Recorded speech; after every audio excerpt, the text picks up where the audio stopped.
जेव्हा एखाद्या पक्षाच्या उमेदवाराला मत दिलं जातं तेव्हा ते मत म्हणजे उमेदवाराबरोबरच पक्षाला दिलेला कौल असतो. मात्र विजयानंतर जर उमेदवार पक्षालाच रामराम ठोकून दुसऱ्या पक्षाचा झेंडा खांद्यावर घेत असतील तर ही मतदारांची फसवणूक म्हणायची का, की राजकारणामध्ये आणि युद्धामध्ये सगळं काही माफ असतं असं म्हणून याकडे कानाडोळा करायचा? हे प्रश्न उपस्थित करण्यामागचं कारण म्हणजे ठाणे जिल्ह्यातल्या अंबरनाथमध्ये सत्तेसाठी जन्माला घातलं गेलेलं समीकरण. आता हे राजकारण किती नैतिक आणि किती अनैतिक आहे हे प्रेक्षकांनाच ठरवायचं आहे. पाहूया राजकीय शोलेचा हा स्पेशल रिपोर्ट. प्रचार केला भाजप विरोधात आणि आता त्याच भाजपचा झेंडा खांद्यावर घेतलाय. मतं मागितली काँग्रेसच्या तिकिटावर आणि जिंकून आल्यावर त्याच काँग्रेसला आता रामराम ठोकलाय.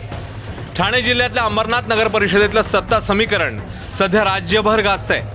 कारण बहुमताचा आकडा गाठण्यासाठी भाजपने तिथे थेट काँग्रेसच्या 12 पैकी 10 नगरसेवकांना गळाला लावलंय. अंबरनाथ नगर परिषदेमध्ये सगळ्यात जास्त नगरसेवक निवडून आले ते शिंदेंच्या शिवसेनेचे. पण नगराध्यक्षपदी विराजमान झाल्या भाजपच्या तेजश्री करंजुले. नगराध्यक्षपदी नुसतं विराजमान होऊन काय फायदा, त्यासाठी बहुमताचा आकडा देखील लागतो.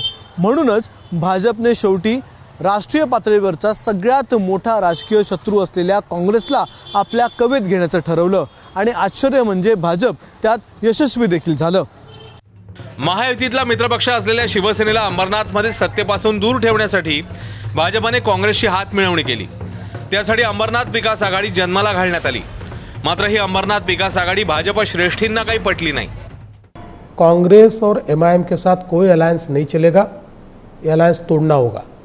अगर लोकल लेवल पर किसी ने ये बात की है तो ये गलत है, अनुशासनहीनता है, इसके ऊपर कार्रवाई होगी. बिल्कुल कार्रवाई होगी, ये नहीं चलेगा. स्वतः मुख्यमंत्री फडणवीसांनी काँग्रेसशी केलेली आघाडी मान्य नाही म्हटल्यावर अंबरनाथच्या भाजप पदाधिकाऱ्यांची पंचायत झाली. मात्र या संकटातून बाहेर पडण्याचा मार्ग भाजपच्या वरिष्ठांनीच त्यांना दाखवलेला दिसतोय. तो म्हणजे अंबरनाथमधील काँग्रेसचे सर्वच्या सर्व नगरसेवकांनाच भाजपवासी करून घ्यायचा. अंबरनाथमध्ये काँग्रेसच्या 12 पैकी 10 जणांनी भाजपात प्रवेश केलाय, तर उर्वरित 2 जणांनी अंबरनाथ विकास आघाडीला पाठिंबा दर्शवलाय. काँग्रेसच्या तिकिटावर जिंकले, सत्तेसाठी भाजपात गेले.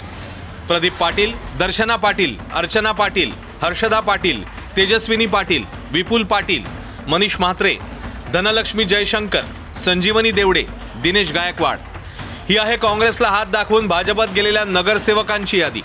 तर किरण राठोड आणि कबीर गायकवाड या 2 नगरसेवकांनी भाजपात प्रवेश केला नसला तरी अंबरनाथ विकास आघाडीला पाठिंबा दिल्याचं कळतंय. त्यामुळे कार्यकर्ते आणि नगरसेवक फोडण्यात सध्या तरी भाजपचा कोणी हात पकडू शकत नाही हे पुन्हा एकदा सिद्ध झालंय. आता 12 पैकी 10 नगरसेवक पळून गेल्यानं त्यांच्यावर पक्षांतरबंदी कायद्यानुसार कारवाई करता येणं जवळपास अशक्य आहे. तरी देखील काँग्रेस कारवाई करण्यासाठी काही मार्ग उरलेत का याची चाचपणी करताना दिसतेय. अंबरनाथमध्ये काँग्रेसच्या चिन्हावर निवडून आलेल्या नगरसेवकांनी भाजपात प्रवेश केलाय. सदर प्रकार हा पूर्णपणे बेकायदेशीर आहे. स्वतंत्र गट स्थापन करणं किंवा नंतर दुसऱ्या पक्षात प्रवेश करणं हे अनैतिक आणि असंवैधानिकही आहे.